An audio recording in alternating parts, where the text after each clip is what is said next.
Myst, the Book of Tiana continues with part 5.2, as read by the bathroom reader.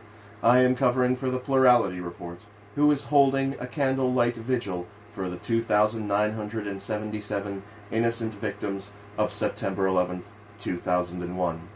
Never forget.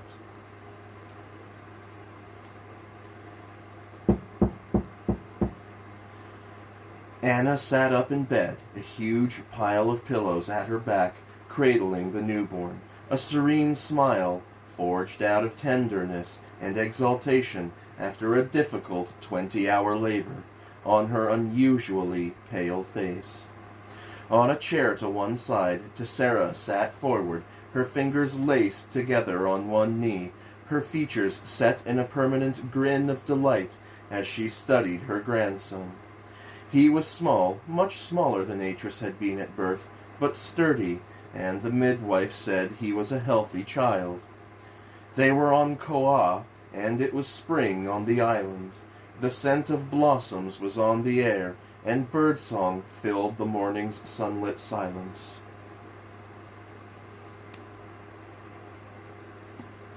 "Where is Atris?" "He will be here soon," Anna said, smiling soothingly at Tessera. "He cannot simply walk away. It was his proposal."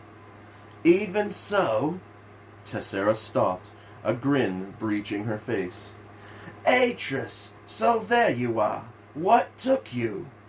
Atris greeted his mother, then stepped past her, looking across the room to where Anna lay, his face at that moment filled with wonder. "A boy," Anna said, smiling back at him. Atris went across, then knelt beside the bed, his face on a level with the sleeping child, his eyes wide at the sight of this, his son. "Why, he's like you," Anna laughed softly. "He's beautiful, no?" Atris nodded, then looked up at her. "Thank you," he said quietly, then, leaning carefully across the child, he gently kissed her. Again he stared, drinking in the sight of his child, the same way he had once studied the sleeping form of Anna, that night before he had asked her to be his wife. The two moments joined the links in a chain. "Well, little Gen," he said, the first hint of a tender smile on his lips, "how is the world?" They had been expecting Master Oren for some hours. He had said he would be late, but as the time went on it began to look more and more as if he would not make the celebration. And then he arrived, his face dark, his manner withdrawn. Atris, about to greet him, saw how he looked, and took him aside. "What is it, old friend?" "We are summoned, Atris," Oren answered, embarrassed slightly. "All guildsmen must report back to Donnie at once. 2 young guildsmen from the Guild of Maintainers have gone missing. We are to search the ages for them." Atris blinked. "But that's..." "A mammoth task, yes, Atris, which is why the Maintainers have asked for the help of all the other guilds. The circumstances are suspicious, let us say.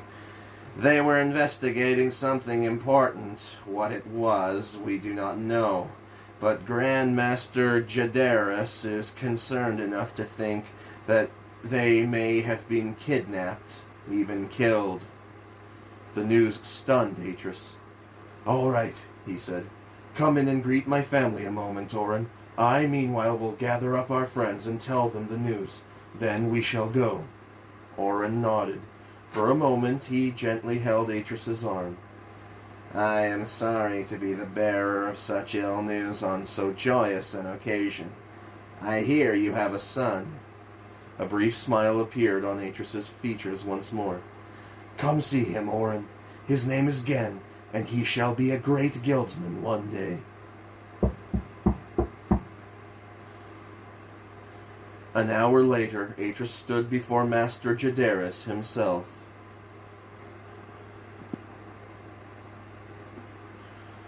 "Ah, Master Atris, I hear congratulations are in order. A son, eh? That is good news. Very good news indeed. Thank you, Grand Master, Atris said, bowing low. You have been told what is happening? Jadaris asked. We are to search the ages. Indeed, but not all the ages. Only those which the two guildsmen were known to have personally investigated in the last 5 years. Atris frowned. Master? This must not be known to all, Atris, Jadaris said, lowering his voice slightly and sitting forward. But a number of blank linking books have gone missing from our halls. We suspect that the guildsmen took them to carry out their investigations. That news was grave. Atris saw at once how difficult things were. Do we know what they were investigating, Master Jadaris? We do not, but we think they may have found something on one of the ages they were sent to look at routinely. Something very important, and they may have gone back to try to get conclusive proof using the missing linking books. How many ages are involved, Master? More than 60. And you suspect that a senior guildsman might be involved? Jadaris nodded. That is why we are sending in teams rather than individual guildsmen. We do not want to take the risk of losing any more of our men. I have assigned you to a team of our own maintainers. I see. And where would you like me to go, Grand Master? To Kavir. Kavir? Jadaris raised a hand.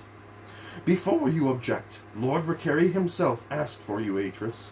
He considers you above reproach, and felt that if you were to lead the team investigating his family's books, no possible taint would fall upon his family. As you might understand, this is a most sensitive matter. Of course. Even so. It is decided, Jadaris said with a finality that made Atris look up at him, then bow. As you wish, Master Jadaris. Lord Ricardi greeted Atris on the steps above the jetty.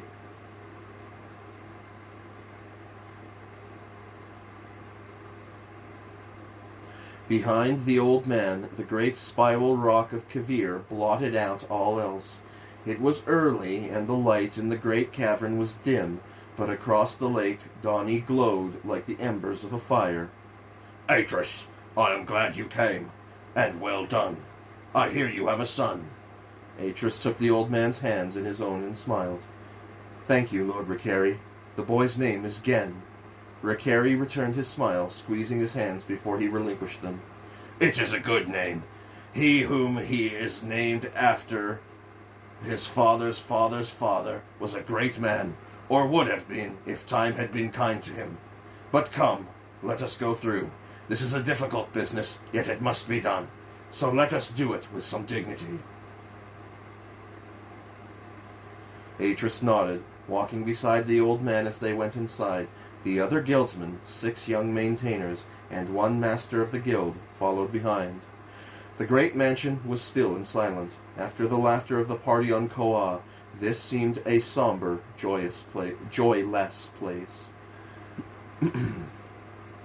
The huge doors to the bookroom were locked. Ricardi took a key from the huge bunch at his belt and unlocked the right-hand door, then pushed it open. Will you not come in with us, my lord? Atris asked, hesitating before stepping inside the room. I would rather not, Master Atris, Ricardi said with a tiny sigh. This whole matter is difficult. Routine inspections one can live with. They are traditional. But this casts a bad light on all, don't you think? I am sure there is an explanation, my lord. Atris smiled consolingly. We shall work as quickly and as efficiently as we can, and I shall make sure that a copy of my report is placed before you before we leave here. Ricardi smiled. That is kind of you, young Atris. Very kind. The book room of Kavir was an impressive chamber, and though Atris had seen it often before, stepping into it once more, he felt again the weight of years that lay upon its shelves. Shelves filled with 3 of the walls from floor to ceiling. endless books of commentary, numbered and dated on their spines in golden dawny letters. In one place only, to Atris's left as he stood looking in, were the shelves breached. There 2 great windows, paned with translucent stone of varying colors, went from floor to ceiling. Through them could be seen the lake and the far wall of the great cavern. The whole book room was like a giant spur, jutting from the main twist of the rock. There was a drop of 10 spans between it and the surface of the lake below. It was a daunting place for a young guildsman to enter. Rickeri and his family owned 6 books in all, 6 ancient ages. These massive ancient books were to be found at the far end of the long, high-walled chamber, resting on tilted marble pedestals, the colors of which matched the leather covers of the books themselves. Each was secured to the pedestal by a strong linked chain that looked like gold but was in fact made of Nara, the hardest of the Dawny stones. Atris walked across, studying each of the books in turn. 5 of them were closed, and the 6th, the Book of Nidur Gemat, was open, the descriptive panel closed in the glowing in the half-light of the early morning. He had been to Nidur Gemat often in earlier days, when he and Veovis had been friends. Standing there now, Atris felt a great sadness that they had been estranged, and wished he might somehow bridge the chasm that had developed between them these past 15 years. Atris turned, calling to the guildmaster. "Master Kura, post 2 men on the door. We shall start with Nidur Gemat." The guildmaster noted, and was about to talk to his guildsman, when the door burst open, and Veovis stormed into the room. "I thought as much!" he cried, pointing directly at Atris. "I might have known you would have yourself appointed to this task." Kura went to intercede, but Veovis glared at him. "Hold your tongue, man! I am speaking to Guildmaster Atris here." Atris waited as Veovis crossed the chamber, keeping all expression from his face, yet a tense combative urge made him clench his right fist where it rested beside his leg. "Well," Veovis said, stopping at an arm's length from Atris, "have you nothing to say?" Atris shook his head. He had learned long ago that when someone falsely accused you, the best defense you had was silence. "You couldn't keep yourself from meddling, could you, as soon as you heard—" "Veovis!" Veovis straightened up, then turned. His father, Rickeri, stood in the doorway. "Father?" "Leave us now," Rickeri said, the tone of command in his voice, one that Atris had never heard him use to Veovis before this hour. Veovis bowed, then, turning, glaring at Atris, an unspoken comment in his eyes. When he was gone, Rickeri came across. "Forgive my son, Atris. He does not understand how things are. I shall speak with him at once. In the meantime, I apologize for him, and I am sure in time he will come and apologize in person." Atris gave the tiniest nod of his head.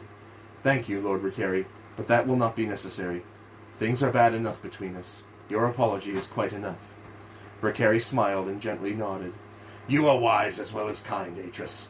Yes, and I regret that my son has lost so good a friend, and no blame to you for that. My son is stubborn, just as his grandfather was." There was a moment's awkward silence, then the old man nodded once again. "Well, Atris, I shall leave you once again. Do what you must. We have nothing here to hide."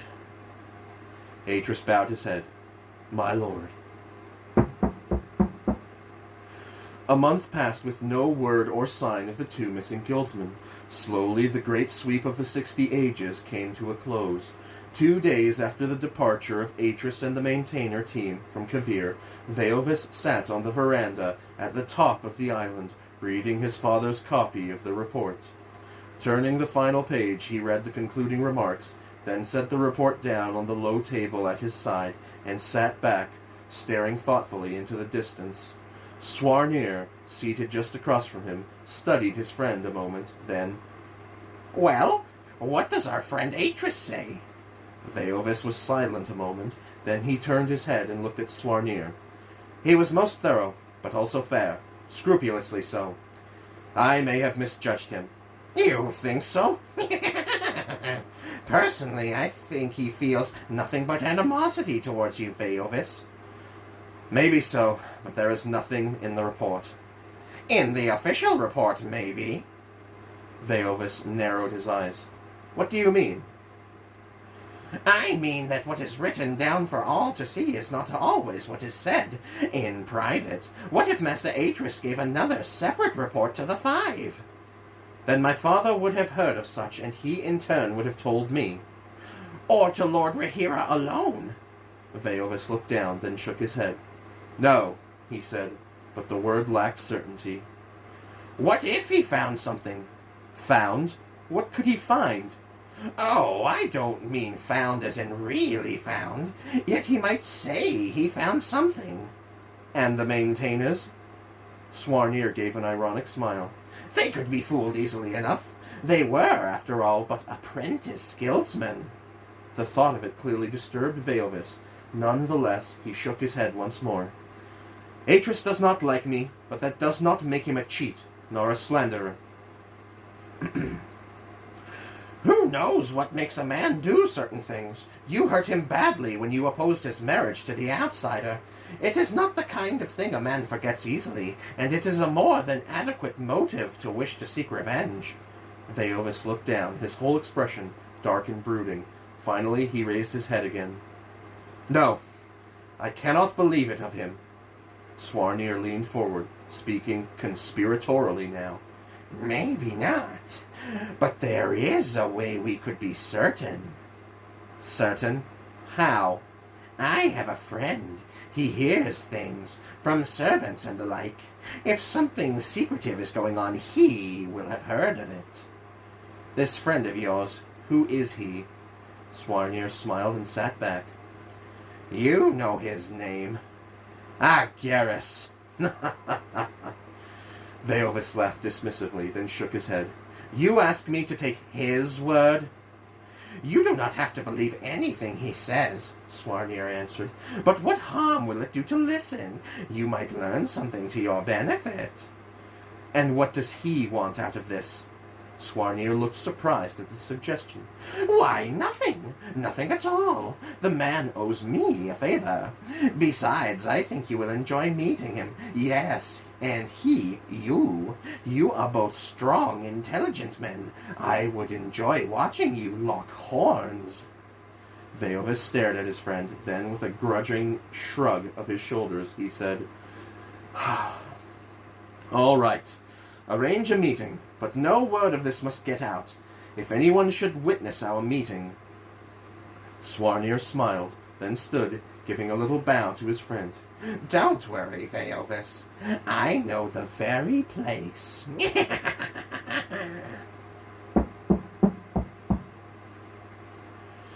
It was dawny night. Not the night of moon and stars you would find upon the surface, but a night of intense, almost Stygian shadow. The lake was dark, the organisms in the water inactive, their inner clocks set to a 30-hour biological cycle established long ago in another place far from Earth. On the roof garden of Collis's mansion, Anna stood alone, leaning on the parapet, looking out over the upper city. Earlier in the evening it had been a blaze of light. Now only scattered lamps marked out the lines of the streets. Then it had seemed like a great pearled shell clinging to the dark wall of the cavern. Now it looked more like a ragged web strung across one corner of a giant's larder. Out on the lake itself, the distant wink of lights revealed the whereabouts of islands.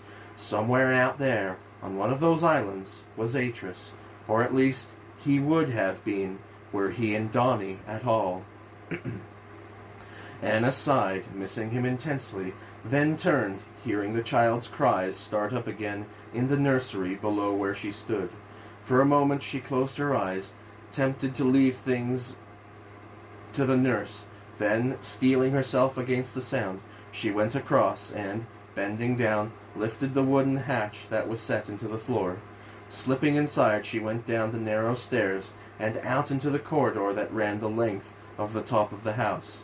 At once the sound of the crying grew much louder, a persistent, whining cry that never seemed to end, or if it did, it ended but briefly, only to intensify. Stepping into the room, Anna saw that the nurse had been joined by her male colleague, Master Jura of the Guild of Healers. The ancient looked up from the desk in the corner where he had been writing, and frowned at Anna, as if she and not the baby were the cause of the problem. Ignoring him, Anna walked over to the cot and looked down at her son. Gen lay on his back, his tiny red face screwed up tight as he bawled and bawled, his mouth a jagged black O in the midst of that redness, his arms and legs kicking in a continuous mechanical movement of distress. The sight of it distressed her. It made her want to pick him up and cuddle him, but that would solve nothing. The crying would go on, whatever she did.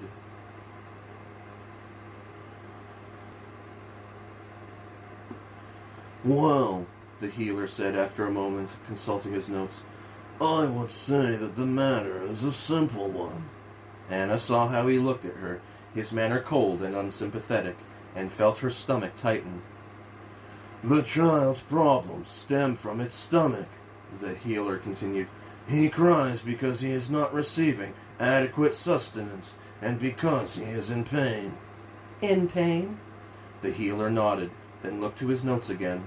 "If the child were Donnie, it would be fairly easy to prescribe something for his condition, but as it is—" "Forgive me," Anna interrupted, "but what difference does that make?"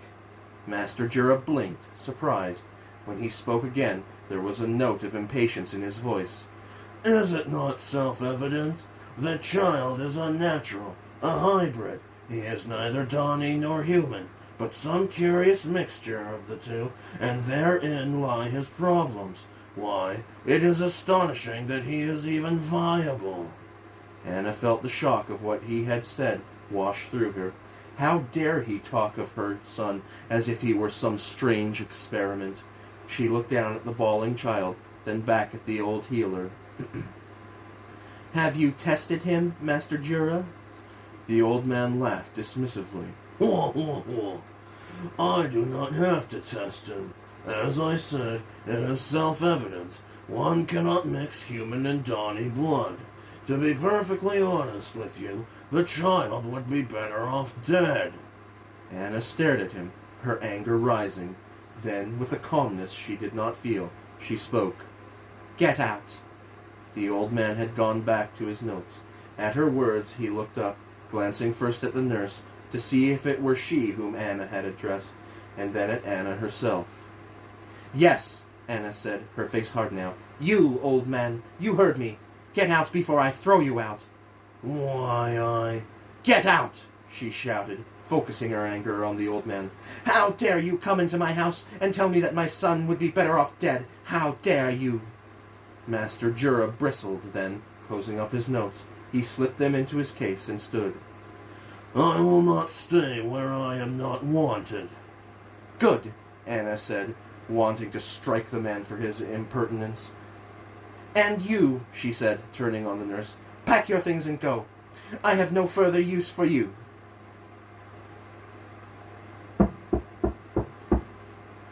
It was a quiet, first-floor room in a house in the Jateri district, overlooking the harbor. As the door closed, Veovis looked about him. It was a staid, respectable room, 3 large chairs resting against one wall, a large dark wood dresser against another. On the third, either side of the huge picture window, were 2 portraits. He walked across and studied them a moment. Both of the women looked stern and matronly, their clothing dark and austere. The dour uniform, the respectable Donnie women for 4,000 years and more. He shook his head, then turned. The city bell was sounding the 4th hour of the afternoon. All was peaceful. Would Agaris come? And if he did, what would the old fraud have to say? He could remember how angry Agaris had been the day of his expulsion. He could remember how vividly He had glared at the Grand Master before throwing down his guild cloak and storming from the hall. Veovis had been but a student that day, not even a guildsman, let alone a master. And now here he was, almost 50 years on. The door behind him creaked open. Veovis turned to find Swarnir standing there. "Has he come?" Swarnir nodded, then stood back as Agaris entered the room. He was a tall, broad-shouldered man, but stout in girth and balding, his gray hair swept back from his pate and worn unfashionably long. He wore a simple black tunic and long, baggy pants of a similar black cloth, but it was his eyes that drew attention, fierce eyes that stared intently, almost insolently, back at Veovis.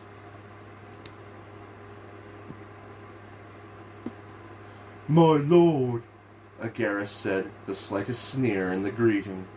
"Philosopher," Veovis replied, matching his tone perfectly. Agaris smiled. "I was not wrong then. "Wrong?" I said you had fire in you, and I was right." Veovis smiled sardonically. "That would be praise if from another's lips." "But not from mine." "I do not know you, except by reputation." "You have not read my writings, then?" "Not a word." Agaris barely batted an eyelid at the news. "Then that is a joy to come." "And modest, too." "Need I be?" Veovis smiled, warming to the man. "You are sharp, Agaris. I'll give you that." "Sharp enough to cut yourself on, I warrant. So why are you here?" "To be honest, I am not sure. I was persuaded that you might help me." "Help you?" Agaris laughed, then walked to the window and stared out. "But you are a lord of Donny. How can I, a mere common man, help you?" But there was a teasing glint in the philosopher's eyes that intrigued Veovis. "I do not know." "No." Agaris looked back at him and smiled. "But maybe I do. "Go on." I hear things." "So Swanea told me. But are they things worth hearing?" Agaris shrugged. "What would you know? "Something to my benefit?" And your foe's disadvantage?" "Perhaps." The philosopher smiled. "We share one important thing, Lord Veovis. A love of Donny and a belief in the purity of Donny blood." "What do you mean?" "I speak of your once friend Atris and his ill-chosen wife." Veovis's eyes narrowed. "What of them?" "Only last night, it seems, the outsider woman sent Master Jura of the Healers away with his tail between his legs, and the child's nurse." Veovis looked to Swarnir again. This was news indeed, if it were true. "Do you know why?" Agaris grinned broadly. "It seems Master Jura suggested that it might save time and trouble were the half-breed to be peacefully done away with." Veovis stared back at him a moment, astonished. "And what did Master Atris say of this?" "What could he say?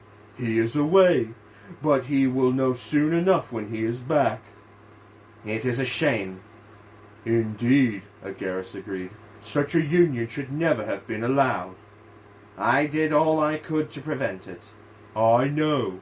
The philosopher was looking at him now with sympathy and understanding. Veovis looked down. "It seems you know what I want, philosopher, but what of you? What do you want?" "To be your friend." Veovis looked up, smiling, expecting some sardonic look upon Agaris's face, but those eyes were serious and solemn. "I have missed the company of my peers," Agaris said. "It is all very well preaching to the rabble, but it changes nothing. My life ended when the guild threw me out." "They had good reason." "They had none." The sharpness of the rejoinder surprised Veovis. "I was falsely accused," Agaris went on. "There was no missing book, or if there was, it was not I who took it." "So you say," Veovis said quietly. "So I say," Agaris said fiercely now, challenging Veovis to gainsay him a second time. There was a moment's silence, then Veovis shrugged. "Give me a day or two to think on this, and then perhaps we shall meet again." "As you wish." Veovis nodded, then smiled. "You say she threw the healer out?" "She threatened him, I'm told." "Well," Veovis nodded to himself thoughtfully, then walked over to the door. "It was interesting meeting you, philosopher." "And you, Lord Veovis."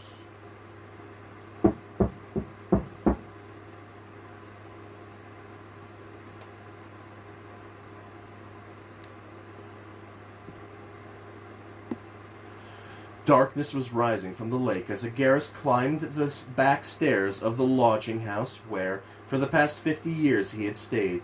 Corlam, his mute assistant, watched him from the darkened window overhead, turning hurriedly to cross the room and light the lamp. The philosopher seemed thoughtful tonight. As he came into the room, he barely acknowledged Corlam, but went straight to his desk and sat. The room was a shrine to the philosopher's endeavors. Apart from the door and window, there was not a square inch of the walls that was not covered in books, piled 2 deep in broad stone shelves. Some were reference books, others books of council minutes and resolutions. Some, almost all of those on the shelves at the far end of the rectangular room, Agaris's own journals. For 50 years he had labored here, since the day he had been cast out of the guild, making his plans, slowly preparing for the day when he could emerge again from obscurity and become a name again, someone everybody knew, and not just the rabble of the lower city.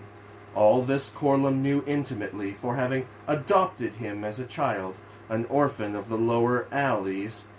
Agaris trusted Corlam as he trusted no one else, using him as a sounding board, rehearsing his ideas and thoughts, refining his theories until Corlam knew them almost as well as he. Corlam went across and stood behind his master, watching as Agaris took his latest journal from the left-hand drawer and, laying it on the desk, opened it and began to write. Today had been important. Corlam knew that. His master had been in a state of some excitement for days before this meeting, though why exactly Corlam could not ascertain.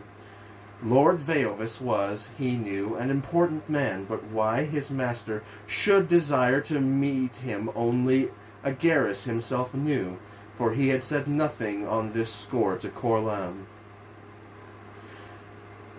"Real books," Agaris said after a while, glancing up at Corlam. "If only I could get my hands on some real books." Corlam stared back at him. There were many books on the shelves, most of them liberated from the guild libraries, for, after all, with so many books, the guildsman rarely ever noticed one was missing. But he knew what his master meant.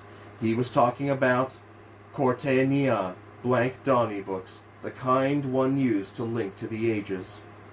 "I know," Garrus said, smiling at him. Then, turning back to his journal, "You cannot help me there, Corlam, but maybe our lordship can. Besides, I have a man on the inside now, a friend who wants to help me. If I can persuade him to aid me, who knows?" Corlam looked closer. His master was practicing again, writing words in someone else's hand. Corlam squinted at the page, then tapped Agaris's shoulder, nodding vigorously. It was Lord Veovis's writing, as clear as day. He had seen examples only the other day from the records of the council. Corlam watched, open-mouthed. Though he had watched Agaris do this many times now over the years, he still found it magical, the way his master could so easily copy another's handwriting. He had only to study it an hour, and he had it. Pushing the journal away from him, Agaris yawned and stretched, then turned to face Corlam. "You know, I had an idea today, Corlam, while I was waiting for his lordship to turn up." Corlam smiled, a look of attention coming to his features. "It's like this," he went on. "I was asking myself how I could get into a place where I should not be, into a guild strong room, say, or a well-guarded cell, and then get out again without being caught. The easiest way, of course, would be to write a specific linking book to allow me to link into that place. But to get out again, I would need a second linking book, and I would have to leave it there. You follow me?" Corlum nodded. "So, getting in would be easy. Getting out without being followed and tracked down by the maintainers would be extremely hard. Unless—" Agaris smiled a great smile of self-satisfaction. "Unless, of course, one linked onto another age, and then another after that.